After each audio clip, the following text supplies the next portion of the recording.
mga tutoy, mga ining, at mga marites of the universe with style and class. Welcome to Rina Salud, Philippines! Alam niyo, painit na ng painit ang panahon, pero hindi patatalbog ang pag-iinit ng aming pag-uusapan at pagchichikahan dito sa Rina Salud, Philippines. At as promised, di ba? I promise you noon, magkakameron ako ng mga collaborators, parang hapon ba? At this time, makikipag-collab ako sa pinakabatikan na manunulat sa pelikula at sa showbiz. Ang pambansang critic, walang iba kundi ang showbiz personality at the same time, showbiz journalist. Walang iba kundi si Mr. Butch Francisco! Hello! Hello, Butch! Pagkakang araw, hindi ko kinaya yun. Ano to? Collaborator pala ako. Collaborator? Parang haptag-hapon. Yun na nga, oo. Parang bilib na bilib ako kasi kanina nagre-rehearse ka. Yung sasabihin mo yung pangalan ko, tumingin ka pa sa script eh. Hindi alam, ano ka ba kilala na kita nung araw pa? Pero tiniyak mo talaga? Siya pa talaga? Tiniyak ko talaga kung ito talaga si Butch Francisco. Alam mo, hindi. Actually, ang totoo, ako yung humiling talaga ng collaboration. Because I enjoyed so much yung unang interview natin. Ay, naku, alam mo, that is the moment na talaga hindi ko makakalimutan. Kasi, of course, kita tayo ng bata ka pa. Pero bata pa rin ako noon naman. Pero hindi masyado. Tapos, nung in-interview mo sa akin, I enjoyed it so much. Kasi yung mga line of questioning mo, tapos yung flow ng program, sabi ko, enjoy ata ako dito. And then, nang mabalitaan ko na mataas ang rating. At, ang sabi nila, mas mataas daw ang rating noon kaysa doon sa mga nauna sa akin na in-interview mo na isang babaeng mahaba ang baba. Hindi ko nasasabihin kung sino. Anyway. Sabihin ko. Pwede. Kaibigan ko naman yun eh. Panahon pa yun ng FEU. Kaibigan niya isang beauty queen ko noon, si Thea Robles. They're very close friends. Nagpupunta sila sa shop ko noon. Taga Batangas din yun. Oo, siya mabait yun. Mabait yun. Oo. Hanggang ngayon nga, nagbabatian pa kami, binabati pa niya ako kahit sikat na sikat siya eh. Oo, sige. Tingnan ko paano tignan ko paano masisimplihan itong ating tawag ito, sitwasyon sa buhay. parang kasarap pag-usapan talaga dito. Ang buhay na may buhay. Hindi kasi ngayon, i-share ko lang kasi yung show ko sa ABS-CBN. Yes. Ang co-host ko doon, si Leo Katigbak. Siguro naku, napaka-seryoso naman noon. Ay, hindi ka nanibago sa akin. Hindi, baliw din yun. Talaga? Taga Batangas din ang lahi noon eh. Yung mayamang Batangas. Sila mayayamang Batangas, yung mga Katigbak from Lipa. Lipa yan, oo. Kami, Salud from San Juan, hindi kami. Sila lang yun. Hindi, pero ngayon mas mayaman na raw kayo sa kanila. Hindi Pag nagsama-sama mo raw ang wealth ng Katigbak, wala raw sa iyong yaman. Hindi naman, parang Marcos lang kami.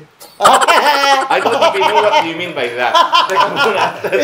Alam mo, you have to read between the lines. Wala, bulag ako eh.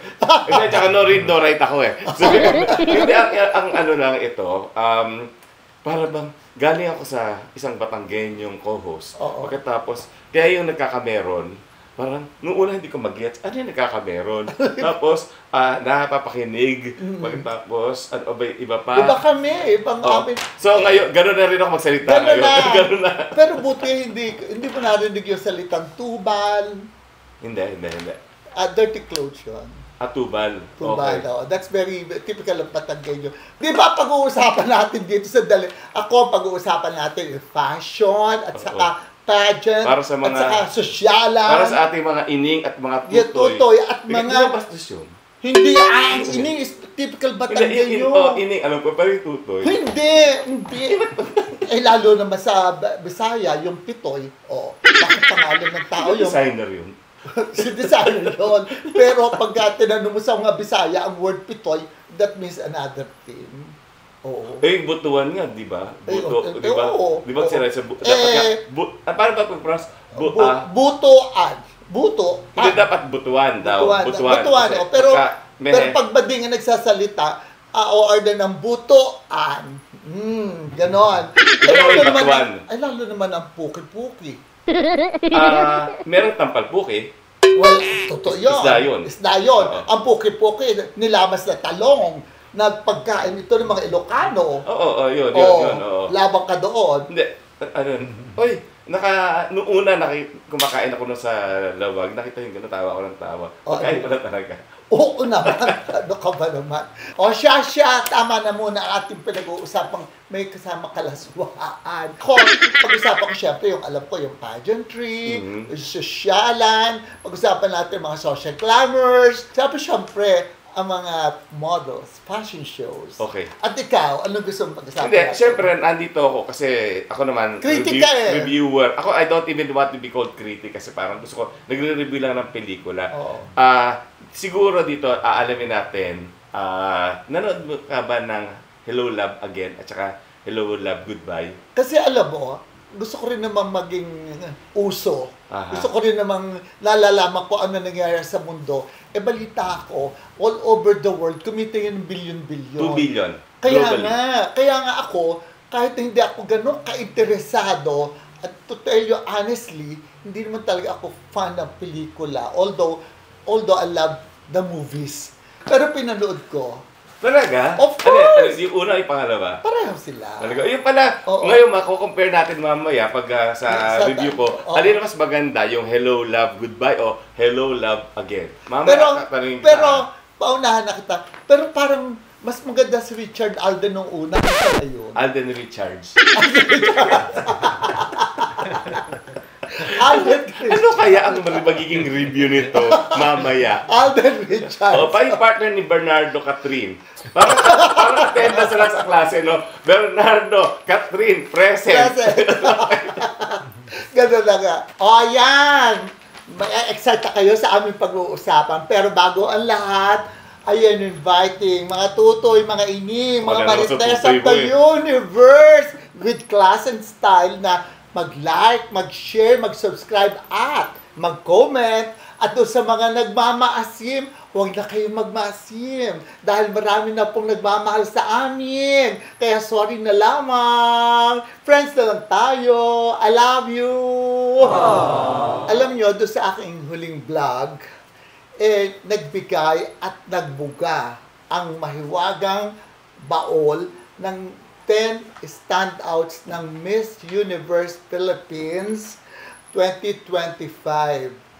At natutuwa naman ako at marami naman pumili ng top 5. At ibig sabihin, talagang sumasali sila at nagre-respond sila sa munting palaro na ito. Kaya I'm very thankful to you people. Salamat po ng napakarami. Ngayon, ito na po ang lumabas. At ito na po yung top 5. Unang-una po dito, take note pala, bago ang lahat. Ang Miss Universe Philippines ay yun pala ang title. Kasi bira ako ng bira, lagi sinasabi ko, Miss Philippines Universe. Sorry ha. Pero talaga? Miss Universe Philippines. Pero parang okay lang naman din pag... Kaya nga kasi pagka ina-analyze mo, parang iisa ang meaning Parang pwedeng ganun Okay naman yun It's a matter of semantics. Semantics yun. Pero okay lang yun syempre. Pagbigyan natin. Hindi ko rin yan. Parang sarap lang banggitin. Masarap pakinggan. Alam mo naman, papaka-intellectual. Okay. Ang unang-una ay si Atisa Manalo. Spell Atisa. A-H-T-I-S-A. Alam mo, isa sa mga... Miss Manalo na lang. Alam mo, isa sa mga baliw ako, doon sa mga magulang na nagbigay ng mga pangalan sa kanilang mga anak na ang dami-daming age, maraming kung ano-ano mga dugtong. Kaya, isa sa mga... Kung makapagsalita, yung Rene naman niya talagang R-E-N-E lang talaga. Kasi ginawa pang Rene. Gusto ko sana lagyan ng R-H-E-N-E-E-E-E-E. Gusto ko na. Alam mo, sige, gawin mo yan, ha? Alam mo yung kuryente mo doon sa iyong karatula sa labas ng shop mo. Aabot sa kapitbahay. hanggang sa kanto ng Aurora Boulevard. Correct. Tapos sumusunod, itong nanalo na din sa Miss Earth. Siya ang nag-represent ng country sa ano nga ba ito? Cambodia ba ito? Vietnam. Sa Vietnam. Si Iliana Aduana of Siniluan, Laguna. Alam mo yun? Alam ko sa inyo, Aduana sa Intramuros yun. Ayun, tatama kayo. Oo. Ang Aduana ay, hindi ba doon natin ang nawasa? Alin? Ang nawasa, noong araw, nasa Aduana yun. Inabutan ko sa Balarana eh. Ah, At saka, mama, hindi na siya nabasa. Ano na, hinati na yun sa Ay, Manila banato. Water. At saka Maynila. pinabot ko nawasak pa yun.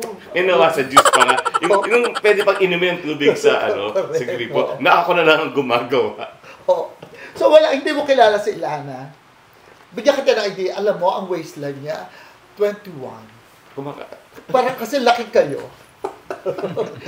Pero wala. Ang kwento mo yata ito.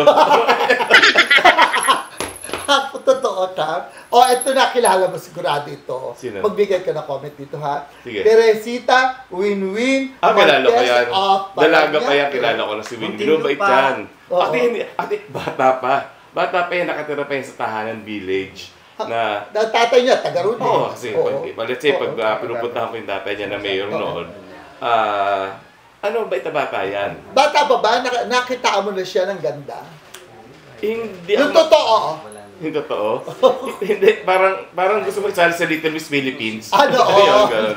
Pero hindi mo naisip na paglaki nito sa Miss Hindi ako Philippines. marunong tumingin. Hindi ka marunong mag-assess ka Hindi na ako marunong ganun. mag-ganun. Kaya ako nakakaawin ng iba eh. Kasi sobra ako magsabi. Pag tinanong ako, sagot agad ako. Pero happy ako nung nanalo siya nung rin sa na Hispanic, dad, whatever. Hindi, iba yung Miss Hispanidad. Oo. It was a contest nung araw in the late 70s. Alam mo? May Hispanidad nung araw. Oo. Ang Iba yun. Ang papatakbo nun, ang pangalan niya si Miss Raquel Ramirez. Alam mo yun? Oo. Alam Miss ko na. Kasi yung mga tungkol Kastila yan eh. Kastila. Oo, So, correct yung ka. sabi, Alam kasi mo naalalam ko na. Kasi humihiram pa ng damit sa'yo yung mga yun nung araw. Ay, alam ko na yan. Oo, yung Miss Hispanidad. Kasi para bang, mas marami ka pang alam pagpasok sa na akin. Buenas noches, Si. Damas y Caballeros, Si. mga ganun sila. Si. Kaya alam ko yan noon. Estabien tambien. Ito Ano po raw? yung top 3. Sandali. Nawala tuloy ang trend of thought ko. Okay, ito po ang number 4. Reyna Hispano-Americana. Ito Americana. Okay. Na dati, Miss Maha International. Iba yata yun. Iba yun. Pareho, halos sila pareho na contest. Okay. Anyway, susunod po itong top 4 naman. Next top 4. Una dito ang si Katrina Legado of Taguig. Oo. Taga BGC. Taga BGC. Ano ito? Alaga ko ito eh. Nagmamodel sa akin ito. Yung mga tours ko. Hindi naman around the- napariwara ang buhay. Ining ang tinutino. Salamat sa'yo. Hindi ako makapaniwala. Malakas ang kanyang panlaban sa masasama. Parang gano'n. Parang sort of. Tapos, eto na si Gwen Soriano of Baguio. Again ha, hindi sila magkakalayo. Medyo dikit na dikit sila ha. Tapos, si Eloisa Jawud. Pero sabi, kinorek ako dito. Ang sabi lang, Hawud. Ha-ho-wa-ud. Ho-wa-ud. Pero si Eloisa, alaga ko dito. Kasama ko dito sa biyahe ko sa abroad. Pero matino. Super. Oo. Super. Kasi, alam mo, ito, innocenting bata na bagong galing sa probinsya. Dinala ko agad sa New York. Yan ang first international fashion show niya. New York agad siya. Of course, Diba? in the Big Apple. So ngayon, syempre, pag mga gano'n, ng mga bata, behave, at saka, discipline. Wala bang nasira ang buhay dahil sumama Wala eh. Sayang nga eh. Nangihinayang nga. Sayang yung influensya mo. Kakainis nga. Naniniwala ko, hindi pala ako influencer. Oo, okay, di ba? Pero alam niyo, nasanay ko akong gamitin na Jawud. Kasi mas nagagandahan akong pakinggan. At pag pinakilala ko siya sa abroad, doon sa mga lalo sa foreigners, madali lang exotic ang dating. marinig yung Jawud. Oo. Kasi pag sinabi kong huwaud, parang Parang nagtatato. nagbibiro. Oo, kasi para kamag-anak ni ano ba ito? Ano to? Sa nagtatato. Tama ka, correct ka dyan. Totoo yan, oo. At saka si Chelsea Fernandez of Sultan Kudarat. Sila po yung mga sumunod, hindi naman na nagkakalayo. Parang sila yung mga naglalaban-laban. At syempre, marami din pumoto at mga supporters, sila Tyra Goldman of Bohol, Sasha Lacuna of Tarlac, and Gabriela Carballo of Cebu City. Alam ninyo, hindi ko naman talaga alam kung ano mga pangalan ng mga nasa loob ng mahiwagang bang ito. Kaya kung hindi ko man sila kilala, pasensya na po kayo dahil hindi ko pa napapag-aralan lahat dahil ngayon pala naman nag-uumpisa ang contest. Inaaral pa ba yan? Yun nga ang gusto kong sabihin dyan eh. Bakit naman kinakailangan pag-aralan?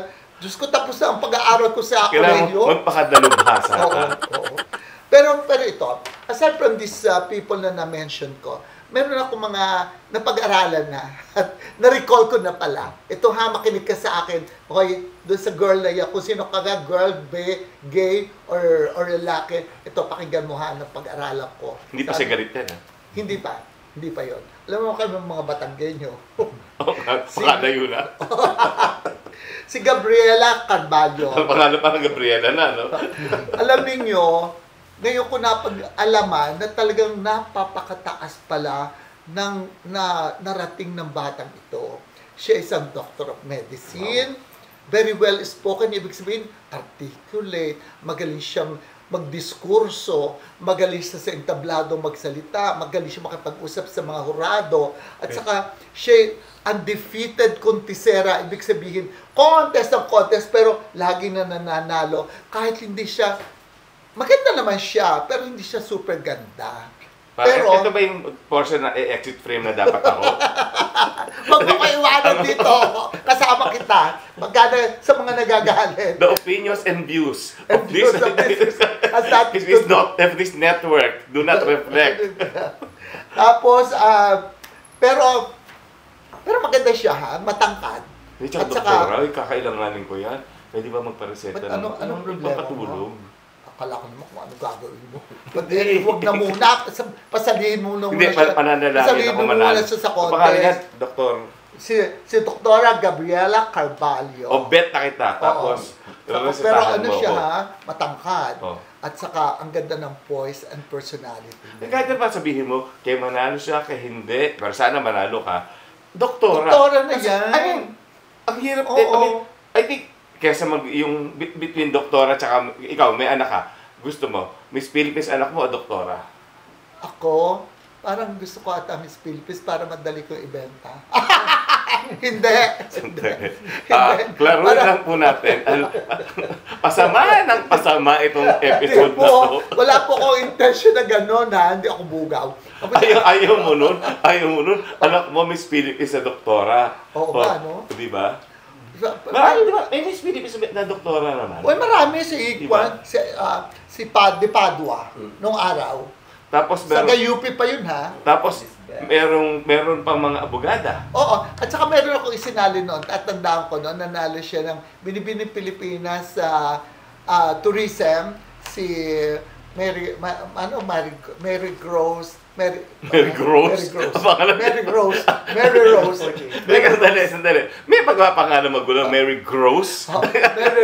Mary Rose siya. Ano siya? Nanalo siya noon sa Binibining. Ano siya, doktora? Doktora siya. Sa UST. Talaga? Oo. Saka si Gwen Soriano.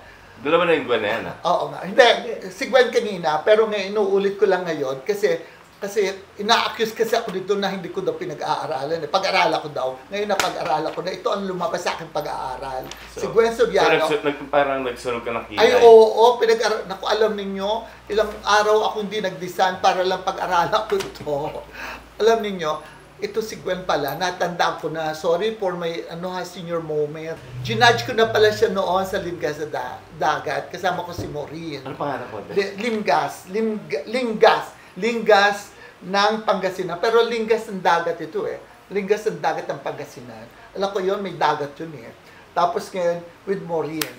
At maganda ito.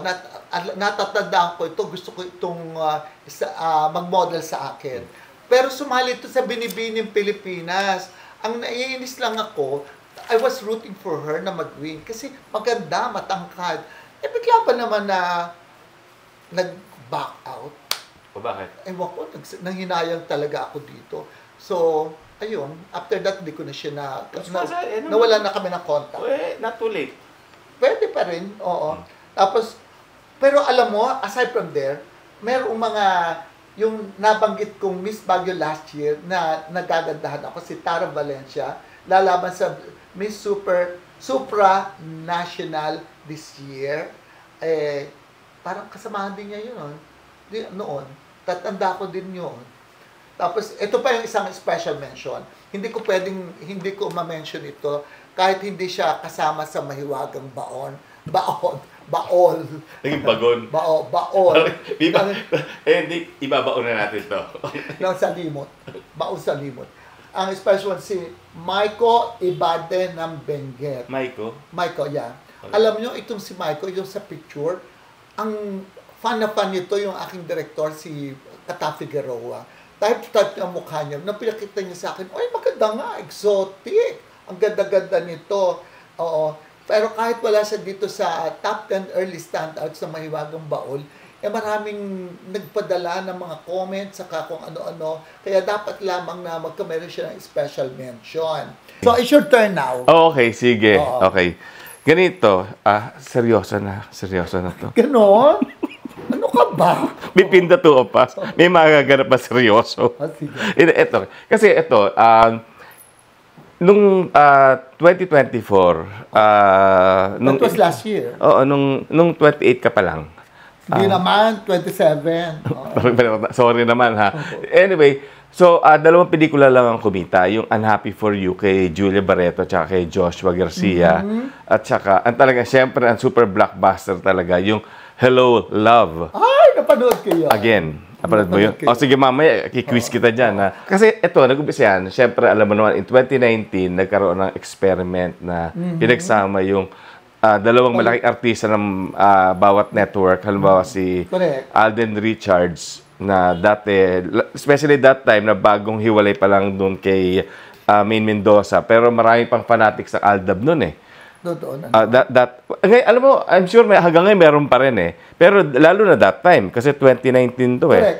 Tapos syempre si Catherine Bernardo, na ang shota ay si Daniel Padilla, na inaanak ko sa Binyag. Oo. Pero type ko yun. Mata niya.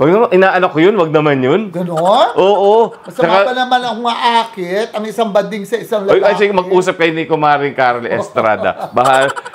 Bahala kayo mag-usap. Tapos, nagtagumpay yun. So, after 5 years, man ng pandemic, so, now comes Hello, Love again. So, kasi yung una, oo, ito yung Alden Richards, hindi na Richards Alden to ha. Hindi ito Miss Universe Philippines, Miss Philippines Universe ha. Okay.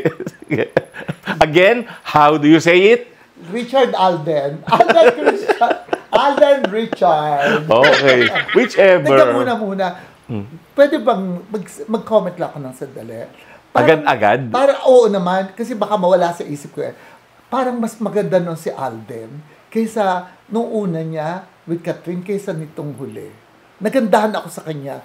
Face niya. Gandang-ganda ako sa kanya. Itong una. Yung una? Oo. Eh, siyempre, after 5 years naman, I mean, he still looks good. Pero siyempre naman, kahit naman ikaw, nung mula nakita kita, kumbaga, hindi, mas gumanda ka eh, nung nakita ngayon eh. Oh my God! I love that. Pero, iba ang ganda niya eh. Talagang maganda. Guwapo na ano. Maganda. O, gandang lalaki. Napakagandang lalaki. Basta maganda. Tsaka maganda kalooban. Ang ganda ng kalooban ni Alden.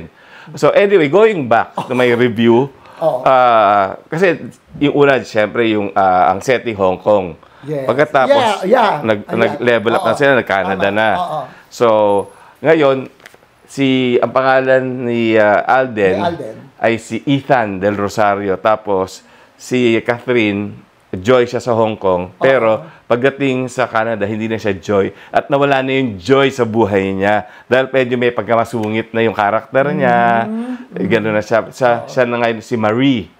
So, pero pwedeng... Pero mas fierce siya dito. Oo.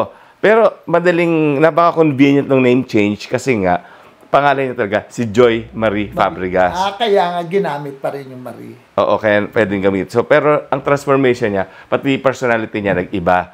Parang dito, nag-mature na siya, mas may bitterness na. Oo. Yung parang, Gusto ko malaman, may angst ba siya? Napakarami. Napakarami ng angst niya. Kasi nga, di ba, sinundan siya ni Alden Richards, ni Ethan. Sa Canada. Tapos nun, nagkaroon ng gulo. Pumasok ang pandemic. Yun namang away naman nila. Yung conflict, may kinalaman din yung pandemic eh. Magkaka-3 ba ito? Alin? Yun yung gusto kong malaman. Kung yun ang ikaw naman, pinipreempt mo ako eh. So, kumbaga, ito sa Canada, si Marie si Catherine as Marie, parang pagod na siya. Pagod yung kanyang katawan. Pagod ang kanyang isip. Pagod ang kanyang puso. Parang hindi gumaya sa'yo na hindi napapagod ang puso. Yan ang alam mo. Anyway. Going back. Pero hindi. Yung character ni Catherine Bernardo dito sa Hello, Love Again, may kasungitan and all that. Pero huwag nyo naman muna i-judge agad kasi yung pinaguhugutan niya, may talaga, hindi mo rin siya masisi. At saka dito kasi sa Hello, Love Again. Pero hindi siya bida kontra bida. Hindi naman. Hindi ganun. Kung talagang iintindihin mo talaga yung human behavior, maiintindihan mo kung bakit nagkaganon siya. Oo, tama. So, ikaw man ang ilagay sa pwesto niya, baka mas malala ka pa. Ay, hindi lang mataray. Talagang chug! Ano ito, magiging criminal ka na doon? Dahil sa ngalan ng pag-ibig. Okay. Yes. Hindi. Ang kaibahan ng, sige, sasabihin ko na. Usually, kapag merong nagsisequel ka, pangit ang sequel madalas eh. Kahit sa Hollywood, mas magaling part 1. Pero, sa ibang, banda, dito sa Hello, Love, baka maging franchise na to eh. Yung Again, mas maganda yung sequel. Kasi, it is bigger, grander. Kumbaga, mas... well-budgeted? Actually. Hindi, mas mahal naman talaga sa Canada. Kasi kahit naman ikaw, nakapag-show ka na sa Hong Kong, iba yung gastos ng Canada, di ba? So, pamasahe pa lang eh. Doble-doble na ang presyo eh. At saka kukuha mo ng visa yan, di ba? Kasi ang Hong Kong, daming papeles. Di ba? Pasaporte lang kailangan. So, mas complicated ang mga sitwasyon. Mas complex yung movie. So, kumbaga, sa dati, nag-umpisa yan parang sa eskwela, meron ka lang annex, kasi karoon ka na ng branch, ito, complex na. Yun. Tapos, ang kagandahan lang dito, tiniyak ng creative team na sulit ang babayad ng mga tao. Iniba talaga nila. Lumayo sila kasi napansin mo nung araw, ang Star Cinema, nagkaroon ng formula. Ang dami-daming lahat ng mga yung nagdudulong-dulungan ng mga pambansang best friend, mga sidekick na lagi may patawa. Tapos punong-puno, laging busy yung screen. Tapos lahat walang tigil na kailangan. Lagi, kung nag-uusap tayo, sigurado dapat may nangyayari sa likod natin. Di ba yung sa Star Cinema, yung kahit na mahirap yung pamilya, pero parang incredibly happy sila na parang pamilya bang gano'n na masyadong silang happy. Hindi makatotohanan. Oo. Pero dito, nag-iba ang... hindi pa siya formula, pero binago niya sa pagbalangkas ng script. Yung framework, iniba niya. Iniba. So, parang ito... Mas realistic? Pwedeng realistic, pero ang pwede ko sabihin talaga, naiiba sa usual star cinema. At saka naiba sa ibang pelikulang Pilipino para mag-umpisa sila ng bagong trend. Actually, ang hirap gawin. Ilang taon na pinag-isipan nila kung paano gagawin bago. Siguro parang ikaw, let's say, gumagawa ka ng damit. Di ba merong damit na madali lang gawin? Merong matagal na gawin. Depende sa tela, depende sa katawan ng ginagawa ng damit. Ito pinag-isipan talaga. Para siyang handbook ng kung paano maikutan yung immigration laws ng Canada. Meron palang pagkaing malungkot ka, pwede ka palang magpetisyon ng tao. Kasi meron ka pakakasalan. Although sa Amerika ginagawa yun. Pero hindi naman ini-encourage ng pelikula yon. In fact, pinapakita nga yung downside na hindi niya dapat gawin. Pero nakikita din nila yung risk. Yun nga, pinapakita nga yun. Oo. I've been to Canada since the late 70s, early 80s. Nag-umpisa na ako mag-fashion show doon. Alam mo, ang dami nag-aya sa akin, pero I never thought of that. I really love the country. I really love the Philippines. Dito ko nakita talaga yung tunay na kaligayahan. So, nakaka-relate. O baka nandito yung kaligayahan mo? Hindi, dami-dami doon kaligayahan, ano. Kaya nakaka-relate ako doon sa sinabi mo doon na yung mga Pilipino na naging buhay din sa Canada, maraming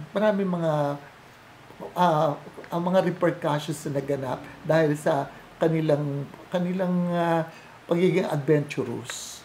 Yung kahit na mahirap na maging illegal, nagpapaka-illegal sila dahil they find Canada a land of opportunities. Yes, a greener pasture. Pero ang laki ng repercussion doon, at saka ang laki ng risk. Kaya yun naman nakakaawa sa kanila. Okay, so yun lang. Kung between the two, happy ako sa Hello, Love, Goodbye. Pero happier ako sa Hello, Love, Again. Oo, yun. Ayan. Boots, thank you so much. Ganun ka-excited? Kasi na-enjoy talaga ako. Alam mo, ngayon ko na-realize, ang pagiging critic mo talaga is iba nagdadala ng education. Kaya, ngayon, sana sa susunod naman, sa programa mo naman, mag-collab naman tayo. Mag-iisipan ko pa. Promise? Sige na. Kasi maugali ko Ay, hindi. Maramot ako Hindi. Hindi, of course, ikaw pa. Ako nga, sabi nga sa'yo, ako nga ang nag-request itong collab na to. Talaga, ha? At ng mga sa nagbam asim, masasabi ko lamang ay, thank you so much. We enjoyed so much this conversation and I hope you enjoyed it. At saka doon sa mga nag-participate sa aming maliit na game, thank you. Wala katapusan, thank you. I love you. Ay, naku, sorry. Napakabastos ko. Bastusan naman tayo, di ba? Ano ba yun? Hindi kasi, di ba dapat, pagkatapos ng program, ang host sasabihin, what can you say to our audience? Ngayon, hindi kasi inari ko ng show ko rin kaya naman pala. Mas bastos ako sa'yo Kung bastusan level, hindi ka mananalo sa akin. Pero yun ang nagpasaya sa amin, yung aming bastusan na yun. Kaya sa susunod po, asahan po niyo mas masaya. Maasa ka para sa susunod. Pababan nga tayo At higit sa lahat ay dito po talaga nyo makikita ang tunay na kagandahan ng Renesalud Philippines. Dito lang sa aming channel, ang PH Time.